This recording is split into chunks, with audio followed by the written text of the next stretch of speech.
મીઠી મધુરી વાત ભાગ 152 તારીખ 22/5/2026 મધ્યનું 60 વિક્ષેપ. મુક્તાનંદ સ્વામી પ્રશ્ન પૂછ્યો હતો. વિક્ષેપ વિક્ષેપ એટલે ડિસ્ટર્બ એટલે અવરોધ એટલે ડાયવર્જન. એ ત્રણ બતાવ્યા આટલી કથામાં છે બધી.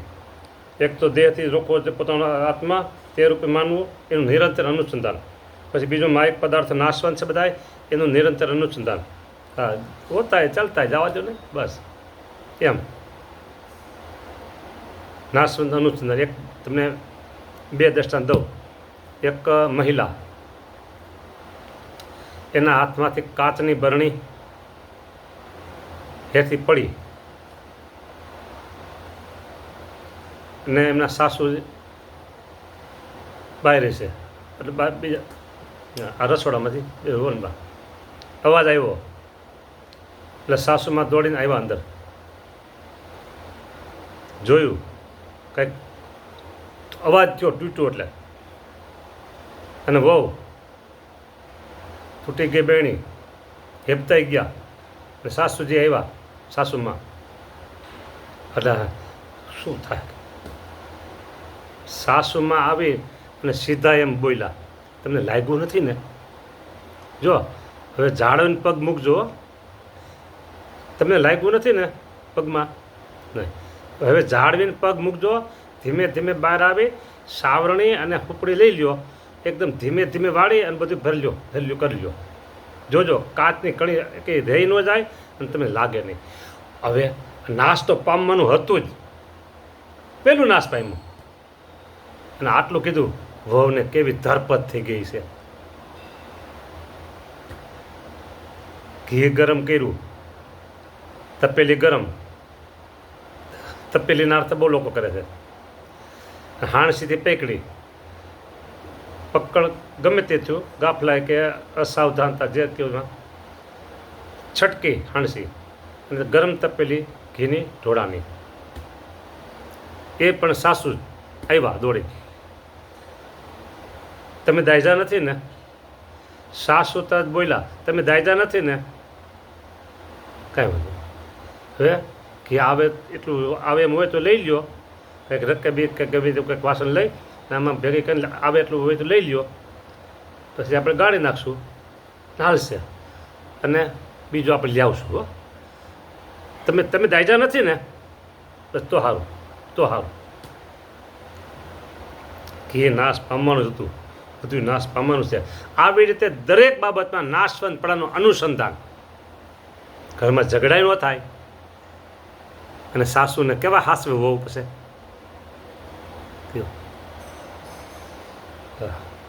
એટલે નાશવંતપણાનું અનુસંધાન અને મહાત્મ્ય જ્ઞાન સહિત ભગવાનનું મહાત્મ્ય જ્ઞાન, ભગવાનનો મહિમા, અનંત કોટી બ્રહ્માંડો, અનંત કોટી એટલે કરોડો બ્રહ્માંડો, એમાં બધેમાં એક કરતા હતા, એના બધાના કરતા હતા એક ભગવાન સ્વામિનારાયણ છે. એનો મહિમા મોટો. એની મરજી વિના એક તરણું પણ તૂટે નહીં. કોઈની તાકાત નથી. એ ખડીના બે ભાગ આમ કરી દે. કોઈની તાકાત નથી. અને કોઈ બ્રહ્માંડો ફરી આવો.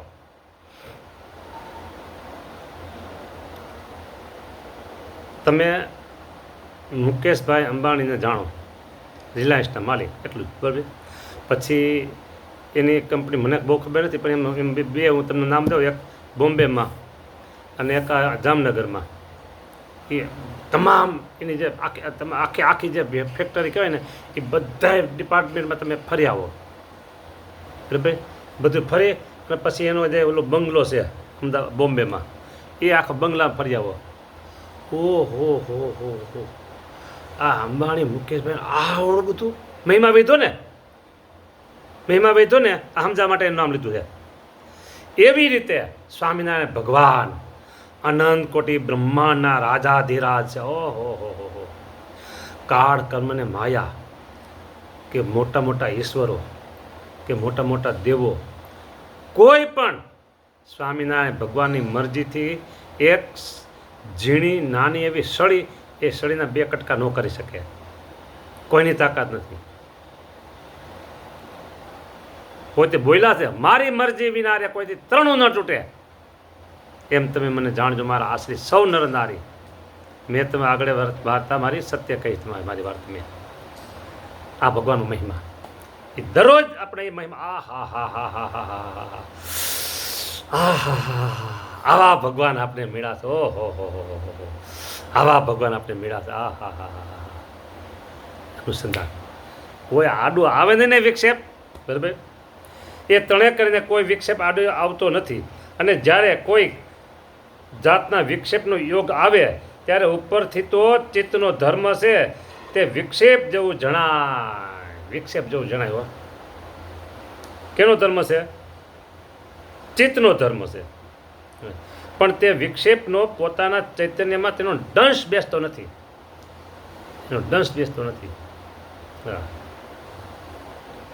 દંશ બેસતો નથી એટલે તમને કહું ને, એક કપડું સફેદ કપડું અને એક કાચા કલરવાળું રંગીન કપડું, બરાબર, એ બે એક ડોલમાં ભીના કરો, એક એકદમ વ્હાઇટ સફેદ અને એક કાચા કલરનું રંગીન કપડું, ગરમ પાણીમાં બેને પલાળી અને એક ડોલમાં ભેગા કરો, પછી શું થાય? કલાક પછી જો તો દંશ બેસી ગયો, નો કલરનો ડંખ બેસી ગયોમાં. એમ ચિત્તનો ધર્મ છે, વિક્ષેપ જેવું જણાય, પણ તે વિક્ષેપનો પોતાના ચૈતન્યમાં એટલે પોતાના જીવમાં એનો દંશ બેસતો નથી, કોઈ દિવસ સ્વપ્નમાં દેખાતો નથી. બોલો. હા, તેમ દંશ બેસતો નથી. તે કેમ જણાય? જે જ્યારે સૂઈએ છીએ ત્યારે બહાર લ્યો જે વિક્ષેપ એ કોઈ દિવસ સ્વપ્નમાં દેખાતો જ નથી. અને ચૈતન્યમાં વિક્ષેપ બેઠો હોય તે તો ત્રણેય અવસ્થામાં જણાય છે. માટે સ્વપ્નમાં કોઈ રીતે વિક્ષેપ જણાતો નથી. તે થકી એમ જાણીએ છીએ જે ચૈતન્યમાં વિક્ષેપ કોઈ રીતે વળગતો નથી.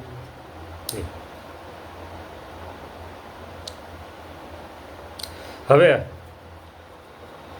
થોડીક વાત બદલે છે. જે ભગવાનના ભક્ત હોય ને તેને કોઈક પ્રકારના દુઃખનો વિક્ષેપ થયો હોય એ તો સારી પેઠે જણાય છે.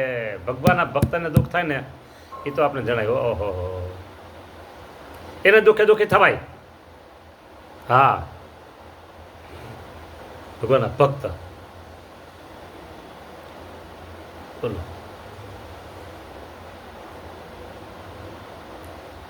મહિમાની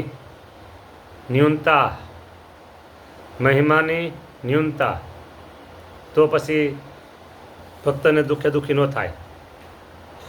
તમને એક જ પ્રસંગ કહું, નાનકડો. ધારી ગામ, અમરેલી જિલ્લો, ધારી ગામ. ભક્તને દુઃખે દુઃખ થાય નહીં વાત તમને કહું છું. ધારી ગામ, એમાં એક હરિભગત અમરેલી આવેલા ને એમાં ખબર પડી કે અમરેલીમાં 2 ગ્રુપ વચ્ચે કંઈક ઝઘડો થયો છે અને જેલની સજા પડી છે. એટલે સામેના પક્ષવાળા હતા એ ₹250 ભરી જામીન આપી અને આને છોડી ગયા. હવે આપણો હરિભગત વધ્યો તો એની પાસે કંઈ પૈસાની વેત હતો નહીં. હરિભગત પાકા, હરિભગત સારા, પૈસાનો કોઈ મળ્યું નહીં. જામીન બિચારા શું કરે? એ જેલમાં રહ્યા. એ હરિભગતને ખબર પડી, ધારી ગામના હરિભગત, નામઠામ બધું છે, તો કેવું નથી, ન કહેવાય. એ તરત જ ગયા ધારી, ત્યાં ભાઈ, મોટા ભાઈ મળ્યા, બેઠા, પાણી પીધું. કીધું, ભાઈ એક વાત કરવી છે. કે આપણે કેટલા ભાઈ? 2. તો આપણે બાપાની મિલકતનો ભાગ કેટલા પડે? 2.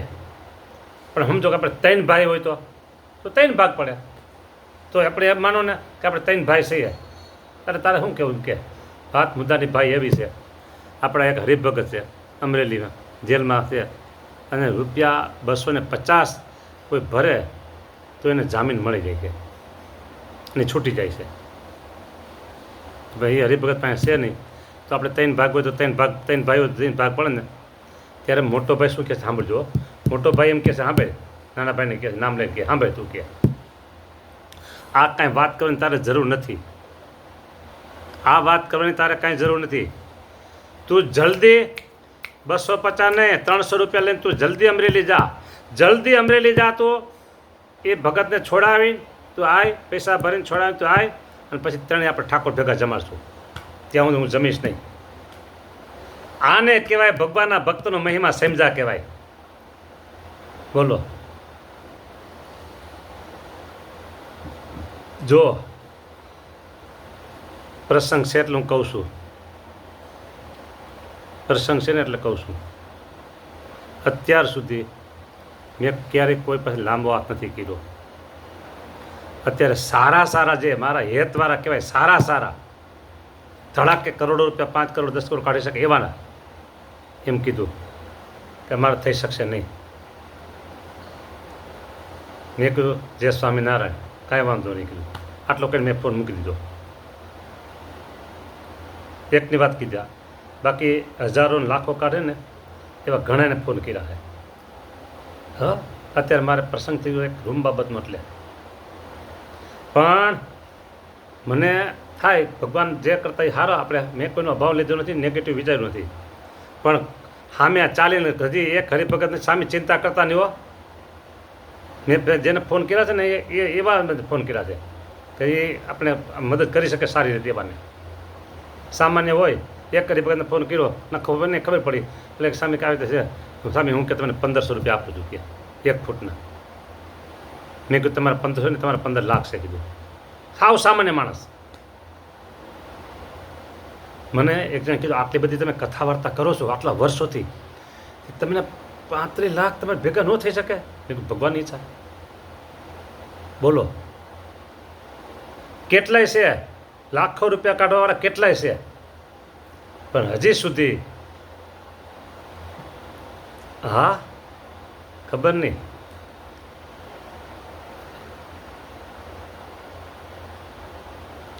આવી વાતો છે. ક્યાં ગયો મહિમા? મહિમા ગયો ક્યાં? બોલો. હા, ખાલો એક સાધુ છે ને, એને આટલી જરૂર પડે છે ને, આપણે આટલી મદદ કરશું. પતિ પત્ની વિચાર કરે કે ભાઈ આ સાધુ સારા છે, ભજન ભક્તિ કરનારા છે, કોઈ પાસે માગ્યું નથી, અત્યારે એને જરૂર પડે છે, તો આપણે ગમે તેમ કરશું, આડોહડ કરીને હાલો. આવા દેનારા 2-3 જણા મળ્યા મને. હા, 2-3 જણા મળ્યા. બોલો. ખરેટાને ખબર પડે, તાત્કાલિક ઇમરજન્સીમાં દવાખાનું હોય તો કેમ કાઢવો પડે ઘરમાંથી? તાત્કાલિક એક્સિડન્ટ થયો હોય તો ઘરમાંથી કેમ કાઢવો પડે? તાત્કાલિક બીજો કોઈ ખર્ચો હોય કેમ કાઢવો પડે? સાધુને માટે કઢાય છે, ભગવાનને દીધો છે તો કઢાય છે. ધડદેને કહી શકાય છે કે સ્વામી ચિંતા કરતા નહીં હો, મેં તમારી સાથે ઊભા છીએ. હા, એક ડૉક્ટર ધંધુકાના. હા બરાબર, ધંધુકાના એક ડૉક્ટર, નામ નહીં દઉં. સ્વામી ભલે હું નાનો ડૉક્ટર છું, પણ તમે ચિંતા કરતા નહીં. મને એવું કીધું ને ડૉક્ટરે, તમે ચિંતા કરતા નહીં, તમારે થાય એટલા કરો, બાકી અમે ઊભા શકીએ. ડૉક્ટર નાનો છે એ કે ભલે મારેથી નહીં થઈ શકે, પણ હું તમારે ભેગો ઊભો છું કે તમે ચિંતા કરતા નહીં કે. બોલો. એ વિદ્યાર્થી રાજકોટ ગુરુકુલનું મારી સાથે નાનપણથી રહેલો. હા, મેં તો સહેજીને વાત કરી પણ કે સામે ચિંતા નહીં કરતા કે જય સ્વામિનારાયણ. આ મહિમાની વાત આવી એટલે કીધું બીજી કથા પાછી કહેશું.